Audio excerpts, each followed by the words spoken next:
Siempre les agradezco y no me voy a cansar de hacerlo. Hoy es importante dar una mirada a 23 y acaso mirar también en 2024 y de diferentes aristas.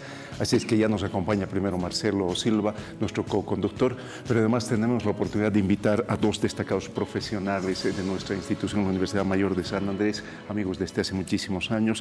Carlos Cordero, muchísimas gracias por la gentileza. Un gusto, muy buenas noches, Omar. Un saludo cordial a la audiencia. Y también a nuestro querido amigo Omar Velasco. Muchísimas gracias, Omar, por venir. Quiero tocayo, Marcelo, Carlos, un placer estar compartiendo esta mesa. Ya estamos en el umbral de la salida del 23 y la entrada del 24. Creo que ha sido un año bastante agitado, definitivamente, más de lo que se creía. Pensábamos que iba a ser un año políticamente calmo, por ejemplo, y no ha sido así. Ha sido un año preelectoral pero muy duro. Vamos a tocar diferentes aristas y vamos a comenzar por esta carta que me parece importante. Economía.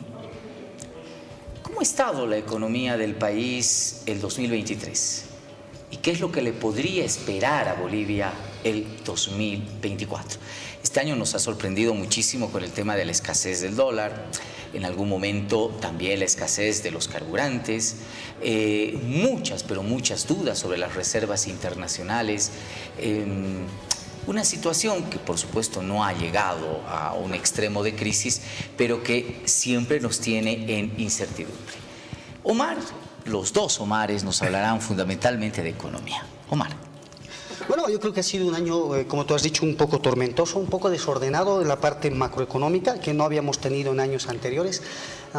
Pero hablando, tiene un poco en jerarquía, hemos crecido, eso es una buena noticia, pero tal vez ya no estamos creciendo como solíamos hacerlo hace al menos una década atrás, y eso probablemente ha calado un poco en la percepción de la gente, ¿no? De que todavía falta alguito más para que la economía esté bien. En términos de crecimiento, no hemos alcanzado el resultado del gobierno. El gobierno esperaba que estemos entre las tres primeras economías de la región. Hace una semana justo la CEPAL ha publicado datos de crecimiento para la región y la economía regional está creciendo en 2,2, muy parecido a la economía boliviana, pero tampoco es una situación de crisis económica en términos del producto, ¿no? Creo que la principal variable del gobierno ha sido mantener la estabilidad de precios, obviamente a un precio probablemente bastante fuerte, que ha implicado una caída importante de las reservas internacionales. Si solamente comparamos las importaciones de combustibles de enero a octubre, que es el dato que recién se ha publicado, son más o menos 2.400 millones de dólares, ¿no?, en importaciones de combustible. Más o menos la mitad o un poco más están asociadas a la subvención. Eso quiere decir que ha habido un fuerte costo fiscal que ha dado estabilidad de precios, pero que al mismo tiempo se ha traducido, por un lado, en una caída de reservas todavía importante, pero del otro lado también los déficits fiscales no se han corregido. Sin embargo, yo creo que a pesar de estos dos elementos, la economía hoy todavía muestra signos de estabilidad y creo que es algo que hay que reconocer. Yo tengo una percepción, a ver, para que la amable teleaudiencia nos entienda, más o menos la economía es como una persona. Y cuando viene el médico te toma el pulso, la presión, etcétera, tu ritmo cardíaco, etcétera. Tres indicadores fundamentales. En este caso, crecimiento, inflación y empleo. Y en estos tres indicadores puede ser que no encuentres lo que está pasando en tu interior. Aparentemente está bien. Claro, aparentemente está bien, pero en el interior ya hay algunos problemas que pueden ser muy riesgosos.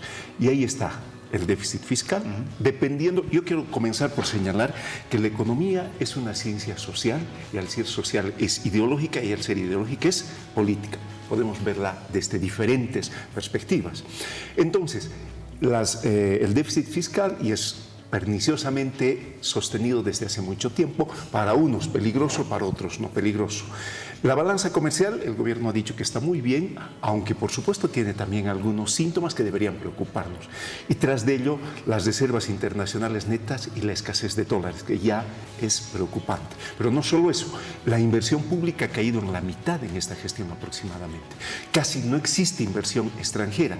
Y veamos cómo anda la inversión privada en nuestro país. Entonces, te comienzas a dar cuenta y dices, aparentemente la salud está bien, pero comenzamos a mirarte algunas cosas específicas y ahí comenzamos a encontrar cosas terriblemente Ahora, la preocupantes. dimensión política es importante en el ámbito de la percepción del ciudadano sobre la economía.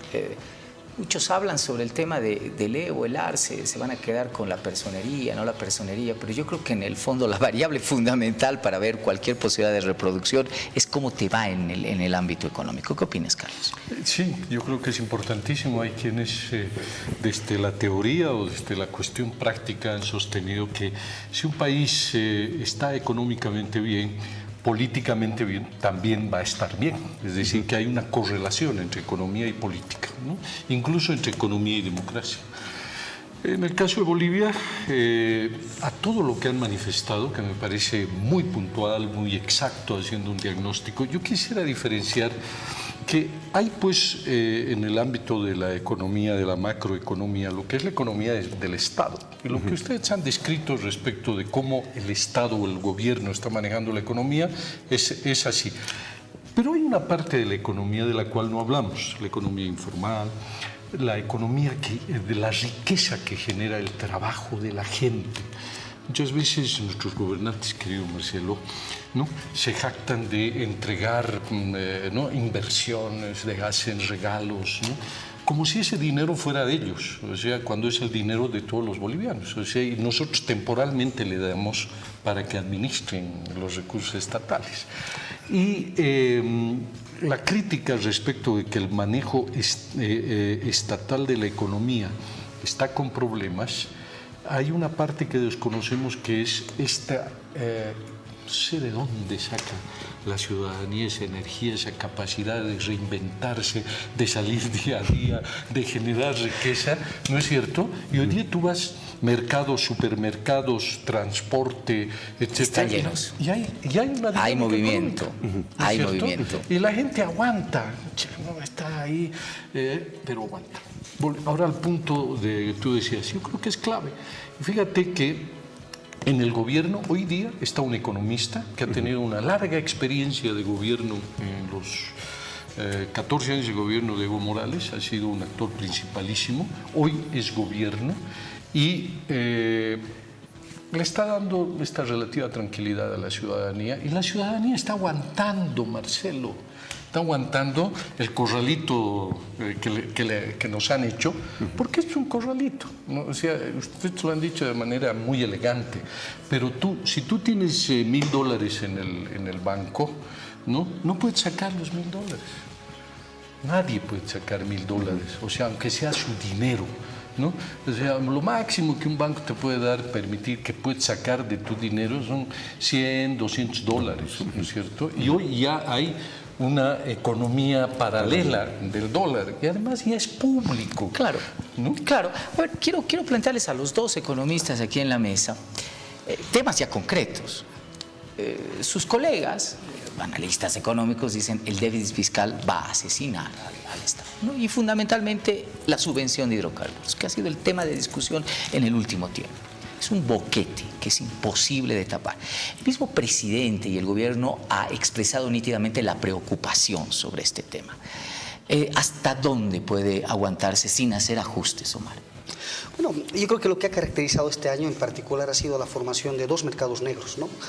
Un mercado negro es un mercado no regulado por el Estado, en el caso del dólar, y que surge en realidad en los mercados negros cuando hay escasez relativa de un bien, ¿no? Y surge la demanda, alguien quiere comprar el bien y no hay en el mercado, entonces su precio sube. Lo que vamos a ver es que en el año hemos tenido una separación entre el tipo de cambio oficial y el paralelo, que yo no lo llamaría una situación extremadamente crítica, porque en realidad, el tipo ha estado fluctuando entre 7.20, 7.30, hoy está 7.70, ha subido, es verdad.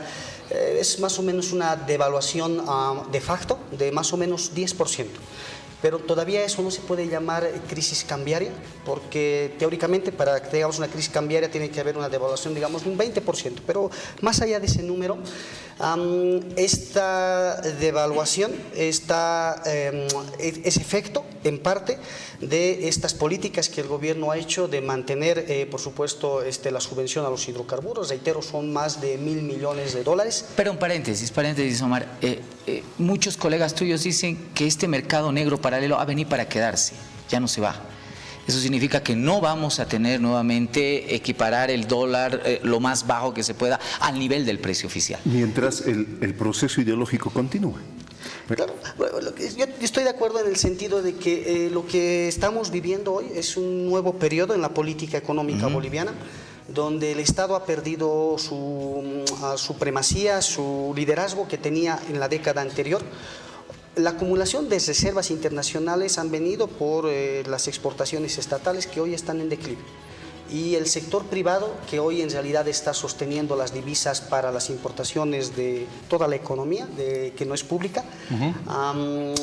por supuesto no está interesada en mantener el tipo de cambio fijo, ¿no? Y en ese sentido, si le dejamos al mercado actuar, lo más probable es que el tipo de cambio pueda continuar moviéndose. Pero estos mis amigos economistas también se olvidan de que hace 20 años ya el tipo de cambio estaba en 8 bolivianos, ¿no? Y nadie se despeinaba, nadie se asustaba de que teníamos un tipo de cambio de 8 bolivianos al dólar. Pero hoy, que está en 7.70, mamá mía, ¿no? Hay que preocuparnos. Entonces, yo creo que también hay una señal bastante confusa que se quiere dar a la población en el sentido de generar un exceso de preocupación. Y un tema más para terminar.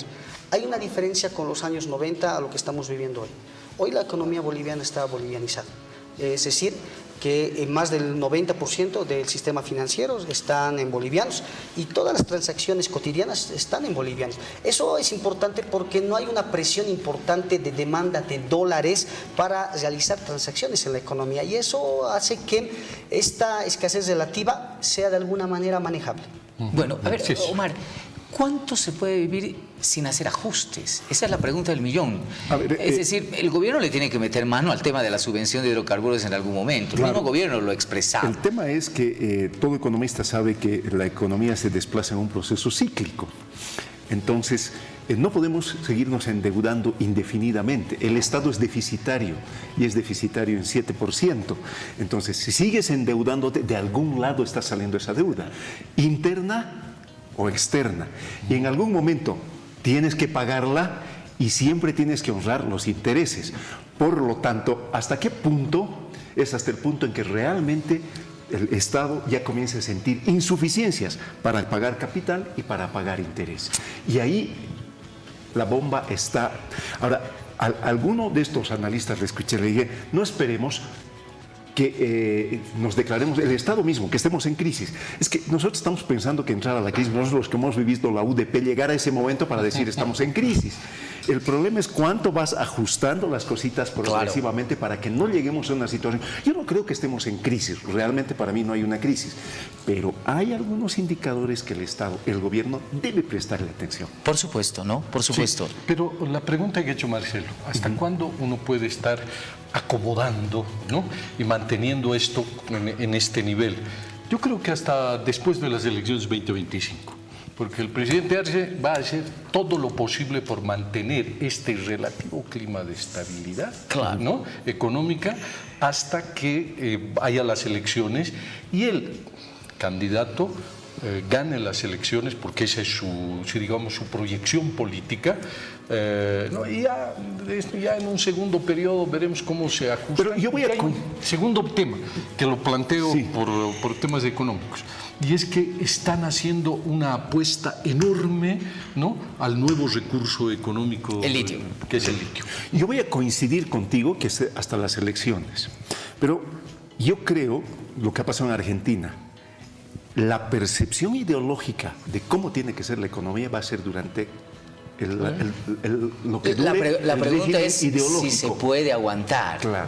La pregunta es si se puede aguantar, y si luego el 25... No, pero en la Argentina aguantaron hasta la elección. Claro. Y exactamente, cambiaron. Pero ¿qué vino después de la elección? Ese es el problema. Ideológico. Política de shock. O sea, cuando vas dejando pasar el tiempo, y eso es básico, tienes que tomar medidas más duras. Sí. Después es el tema. Hay un elemento, y muy rapidito para introducir. A diferencia de Argentina, lo que nosotros tenemos es un espacio todavía de endeudamiento, ¿no? Claro, porque, digamos, sí. Argentina estaba prácticamente sobre... Sí. Entonces, yo lo que veo es que hoy el gobierno tiene todavía la posibilidad de financiarse, y comparto con Carlos en el sentido de que va a tratar en lo posible de mantener, ¿no?, este nivel de sensación de bienestar, de estabilidad, ¿no?, lo más que se pueda.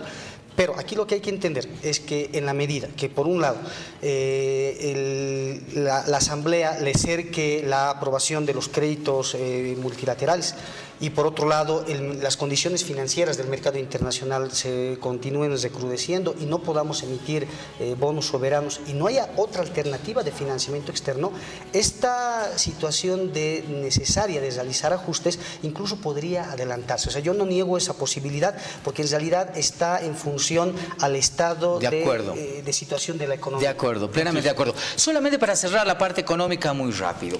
El ciudadano, por supuesto, está esperando el tema del 2024. Yo creo que con muchísima expectativa. ¿Cuál es el criterio de ustedes en relación al 24 en el ámbito económico?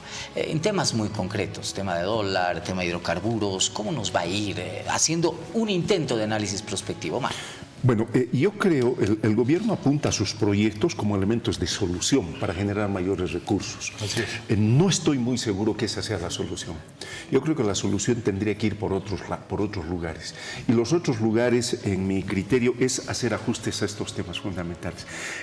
Sobre todo en el tema de hidrocarburos. Han habido ya propuestas de la Fundación Jubileo, por ejemplo, de que debería modificarla. La subvención es una bola de nieve que le está atrapando. Y peor, si ves la composición de la importación que hemos tenido este año, automotores es uno de los rubros que de forma importante. ¿Y qué es automotores? Es seguir metiendo más subvención a combustible. Entonces, el combustible se está convirtiendo, si no pone solución a este tema, puede ser uno de los más grandes problemas. Y el segundo es cómo maneja la escasez de dólares. Y eso es más complicado todavía, porque ahí tiene que tomar medidas para incentivar las exportaciones. Y como tú decías en un momento, ¿quién se están exportando más? Tú lo decías. El sector privado. Claro, entonces tiene que liberar algunas cosas de exportación. Del sector privado. ¿Tu percepción es optimista para el 2024, Omar? Yo todavía creo que la economía puede seguir creciendo. Sin embargo, hay una recomposición de sectores que históricamente aportaban más al PIB, hoy están creciendo menos y son los sectores más pequeños los que se están visibilizando en las tasas de crecimiento. ¿Qué es lo que está pasando? Algunos sectores importantes de la economía, como el sector de la construcción, bien se ha dicho, de alguna manera se ha moderado este crecimiento, no tenemos este boom inmobiliario que teníamos en la década anterior y particularmente también está relacionado a la inversión pública.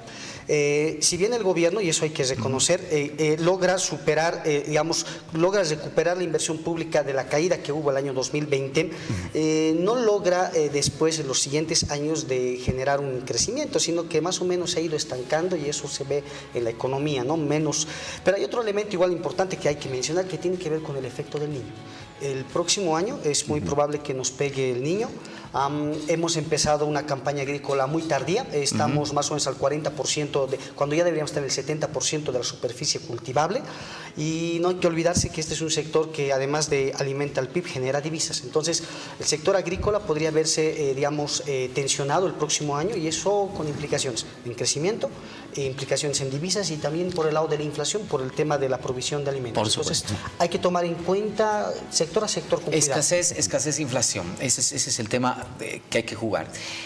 Carlos, hay una mala noticia, sin embargo, para los dos compañeros que son optimistas relativamente. Las últimas encuestas de percepción ciudadana nos dicen que la ciudadanía es pesimista en lo que puede pasar el 2024. No tiene una buena expectativa, ¿no? Más o menos el 60-65% de la gente dice que va a ser un año muy difícil en el ámbito económico. ¿Cómo puede sortear este ámbito ya de la percepción del imaginario colectivo del gobierno? No, la ciudadanía es pesimista, el gobierno va a seguir tratando de vender optimismo. Todo el mundo sabe que es un año preelectoral, que van a seguir existiendo en el ámbito de la política elementos que van a seguir distrayendo a la ciudadanía. El hecho de la crisis de la justicia, la crisis en la Asamblea Legislativa, la pugna entre las dos fuerzas políticas más fuertes en este momento, el levismo y el arcismo, va a seguir distrayendo políticamente al país y eso va a ser como una especie de cortina de humo para que el gobierno esté trabajando políticas económicas y esté un poco concentrado en aquello, mientras los alfiles, algunos ministros estén haciendo...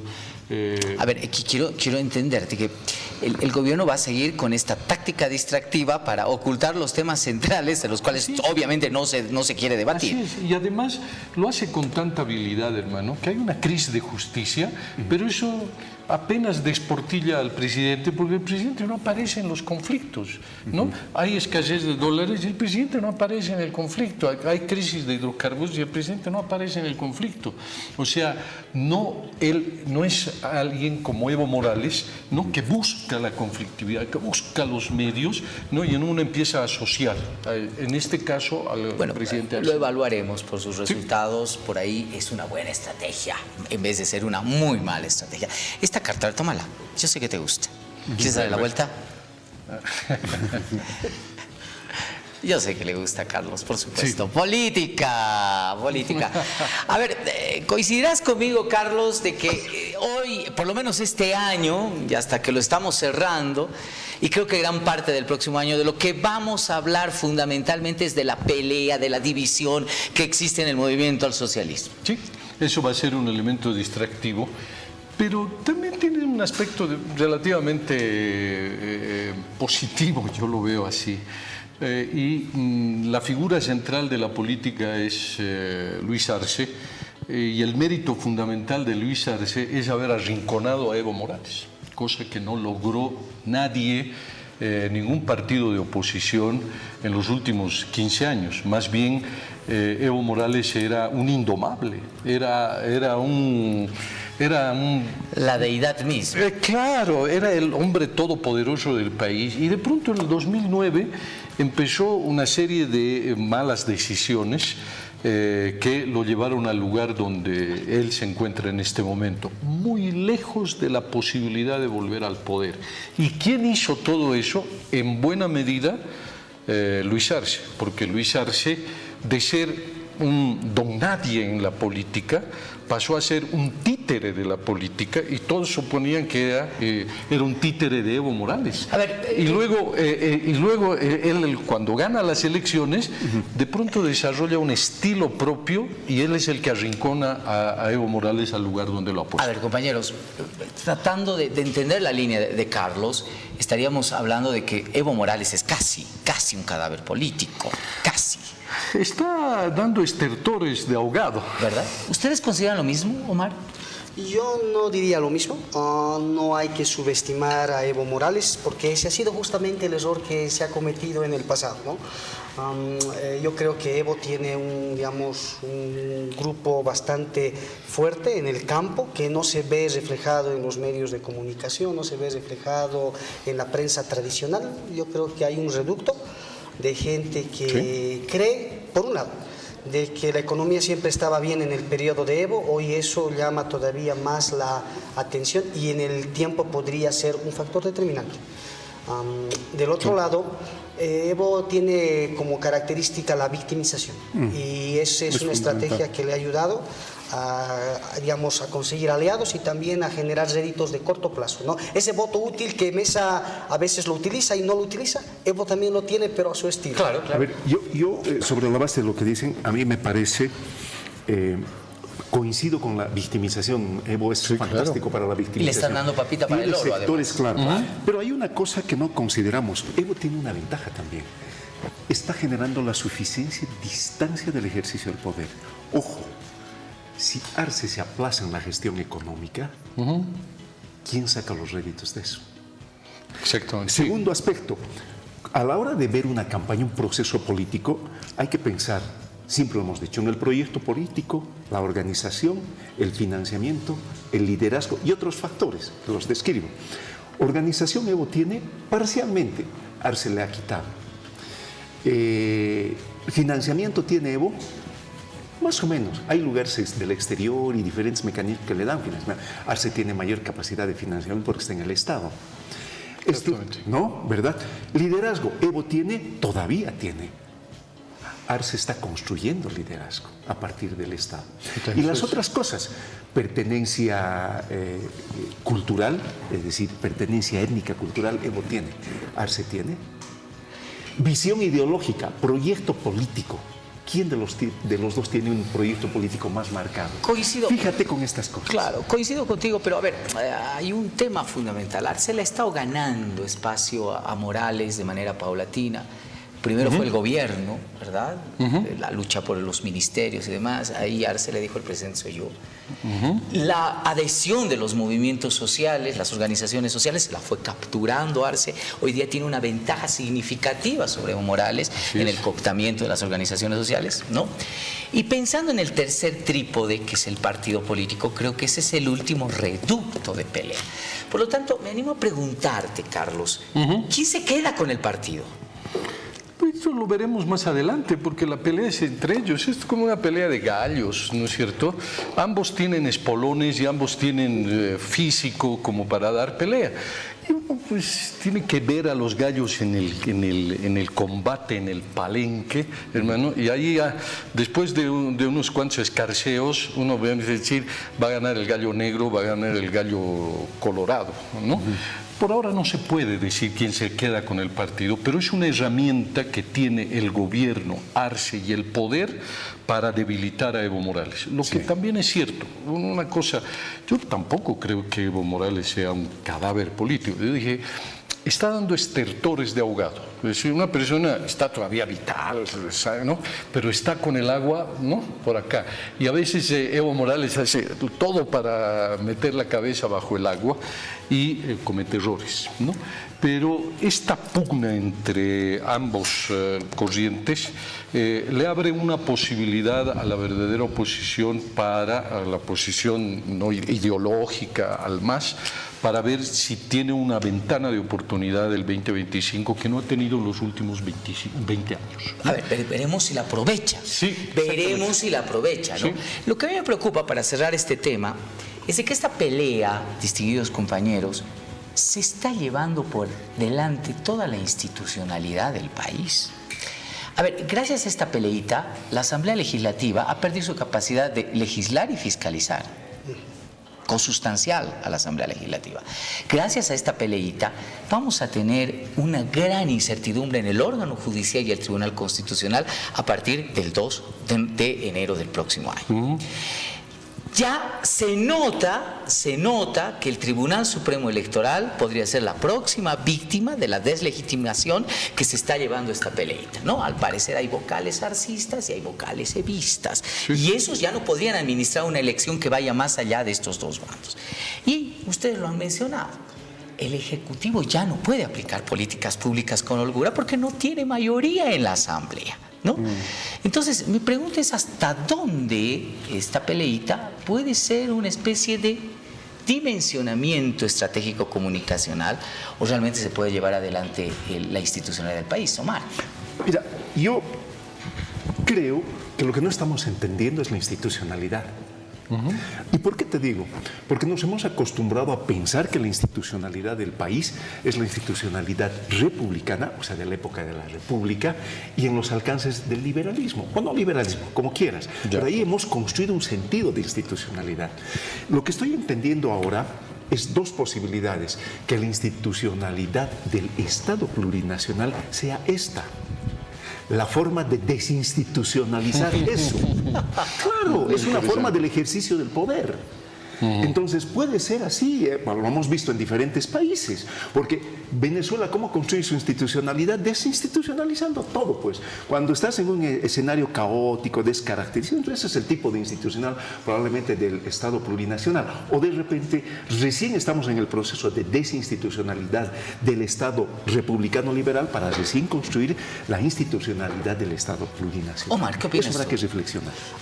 Es una guerra física, una guerra encarnizada, que todavía no tiene un heredero que se vaya a beneficiar, porque más allá de quién pueda ganar, en realidad esto está generando no solamente la pérdida de la sigla, que ese es un potencial riesgo, sino, como tú lo has mencionado bien, está llevándose por delante toda la institucionalidad. y también con un alto riesgo de crisis económica producto de este impasse. Pero en economía nosotros le llamamos, estamos hablando de la carta sobre la mesa, en teoría de juegos analizamos lo que es el dilema del prisionero. Claro. Una situación en la cual dos personas compiten y por no llegar a una suerte de cooperación terminan perjudicándose mutuamente, ¿no? Y ese es el equilibrio de Nash que surge a partir de esta componente. Entonces, lo que se ve es que hoy los medios de comunicación han dado una excesiva atención al conflicto del MAS, y del otro lado no han logrado captar desde la oposición una alternativa que todavía es para el MAS una oportunidad, ¿no? Que independientemente de quién gana, mientras no exista una oposición consolidada, fuerte y con una visión de país.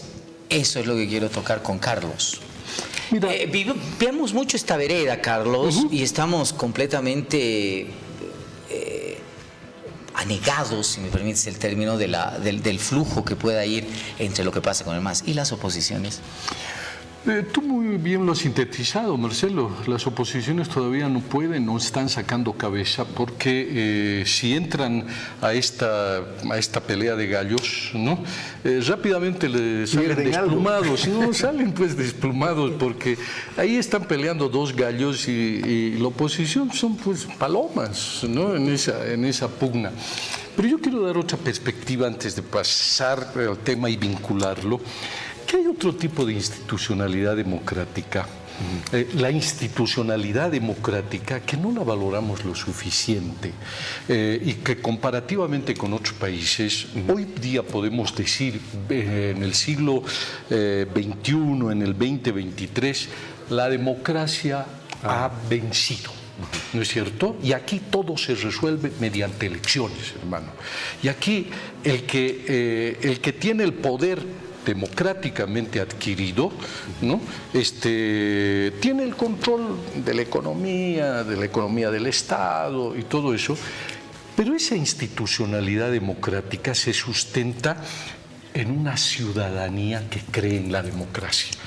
Tienes razón, las encuestas dicen que el ciudadano ve pesimistamente lo que puede ocurrir el 2024, sí, pero cree que la democracia es el mejor sistema de gobierno. Y aquel que trata de romperla, ya la historia nos ha enseñado, paga la factura después. Exactamente. Yo estoy convencido que don Evo Morales está pagando la factura del 21 de febrero hasta el día de hoy, del 21 de febrero del 2016. Y una cosita para agregar. El asunto preocupante aquí para que sea una democracia más robusta es que se aprende en nuestro país a mirar las cosas desde la pluralidad del pensamiento.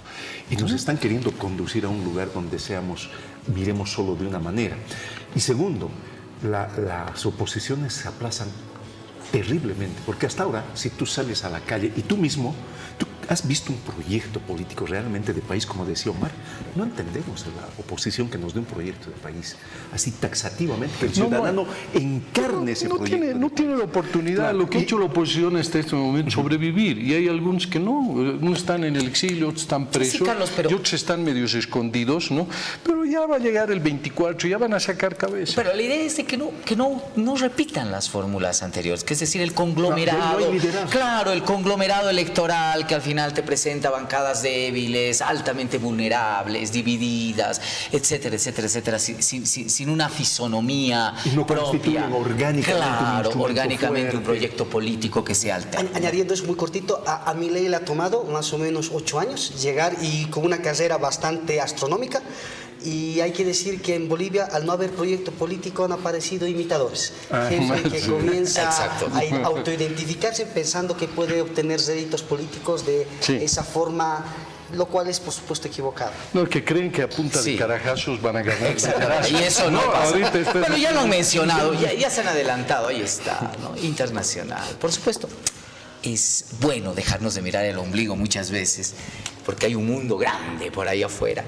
Creo que el hecho para la región, porque ahora nos vamos a concentrar en el ámbito de la región, en Sudamérica, ha sido la elección argentina, ¿no? Sí. El 1 de enero de este año, del 23, que ya está finalizando, asume Lula. ¿no?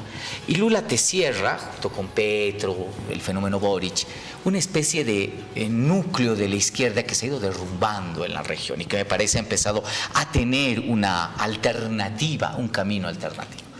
Creo que la punta política indudablemente es la elección de Milei como presidente de la Argentina. ¿Qué opinas de eso? Absolutamente. En las últimas décadas ha habido pues una hegemonía de los proyectos de un populismo de izquierda, han sido bastante exitosos, han estado en el poder desde Centroamérica hasta la Argentina. En la Argentina han disfrutado por varios también casi décadas, varios periodos de gobierno, en fin. La izquierda tuvo su época dorada y hoy parece que el péndulo entre izquierda y gobiernos más moderados hasta de derecha, les está llegando la oportunidad.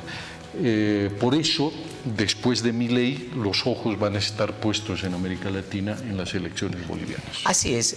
Omar, Milei acaba de casi ejecutar todo lo que había prometido. Estamos a pocas horas del famoso paquetazo que ha dado Milei.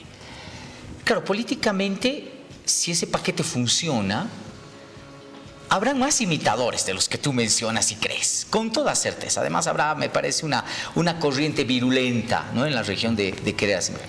Si Milei fracasa y ese paquete fracasa, indudablemente de aquí a un año ya nadie va a querer imitar a Milei. Ten la certeza. ¿Dónde quieres que te lo firme? ¿No? Más bien va a ser un vituperio tratar de imitar a Milei. ¿Qué crees tú? ¿Cómo le va a ir a Milei el 24? En realidad Milei tiene varios problemas. En realidad no es que está implementando todo lo que ha dicho, ha ido moderando mucho su discurso entre el balotaje y obviamente las primarias. Lo que hay que ver es que aquí hay tres momentos políticos y económicos. En este primer momento, este grupo de paquetes que se parece un 21-060, una versión un poco más soft, más blanda, sí, desde mi punto de vista, que son las viejas políticas de privatización, liberalización de mercados, flexibilización laboral, el tema del ajuste fiscal, para mencionar algunas. El gobierno de Milei tiene el reto económico, primero de controlar el gasto, tiene que ajustar el gasto para que la cantidad de dinero que hoy existe en la economía se pueda reducir.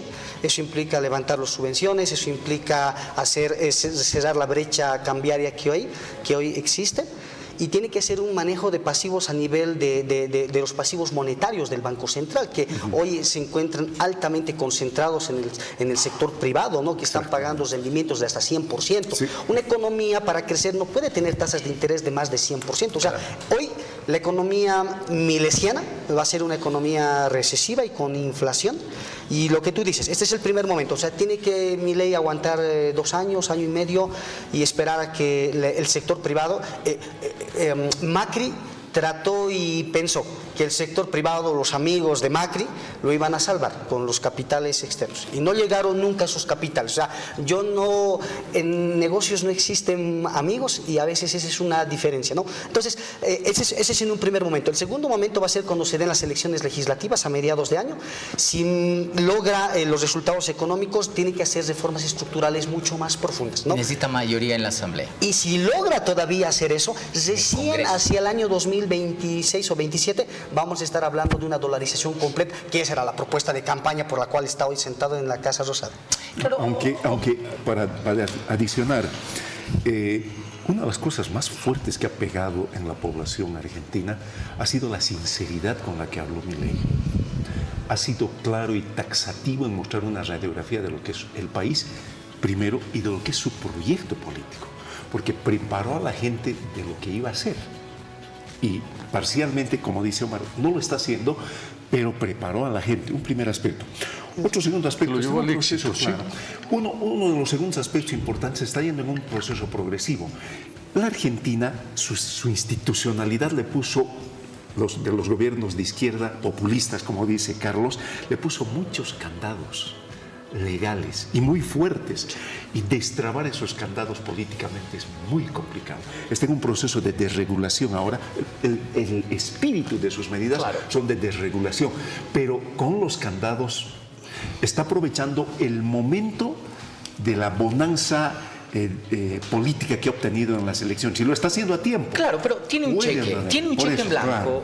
Milei, pero el tema es de que Tiempo. ese cheque exacto tiene fecha de expiración. Y esa confianza, esa soltura que le está dando la gente se va a acabar en algún momento. Y si no hay resultados, ya lo hemos empezado a ver, también hay sectores muy fuertes en la Argentina, sindicales, que indudablemente están predispuestos a hacerle la vida imposible. Pero hay una cosa, si tú escuchas a la opinión pública argentina, en general dicen, al nivel que hemos llegado, ¿dónde más abajo podemos llegar?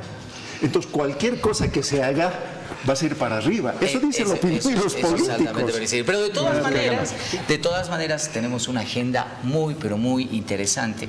El próximo año hay elecciones, Venezuela, Perú, hay que tomarle atención a la región. Y el siguiente, el 25, Bolivia, Uruguay, ¿verdad? Y al final del 25 ya sabremos cómo se perfila el tema también en Chile, que me parecen elementos que pueden reconfigurar la región. Omar, Carlos, ha sido un gusto que nos acompañen en este intento de sintetizar muy rápidamente lo que ha sido el 23 y lo que nos espera el 24, por lo menos tratando de hacer prospección. Gracias, Carlos. Para mí ha sido un verdadero gusto estar en un panel tan ameno, tan amable y pues un saludo cordial a la ciudadanía. Omar, gracias por ser habitué del programa y por darnos siempre tu opinión académica, que es importante. Marcelo, Omar, Carlos, muchas gracias. Y a la población, ¿no? Esperanzados en que el 2024 haya mejores días para los bolivianos. Omar, ¿pero qué piensa la gente sobre qué nos espera el 2024? ¿No? Y hemos puesto en las redes sociales, y Alexandra Paz seguramente nos va a decir qué es lo que piensa la gente. Nos va a decir lo que piensa la gente y muchísimas gracias, nuestros queridos invitados. Y naturalmente nosotros también anticiparles que el 2024 vamos a tener cosas súper interesantes. Así es que vamos cerrando nosotros, pero claro, Alexandra nos tiene algo muy especial.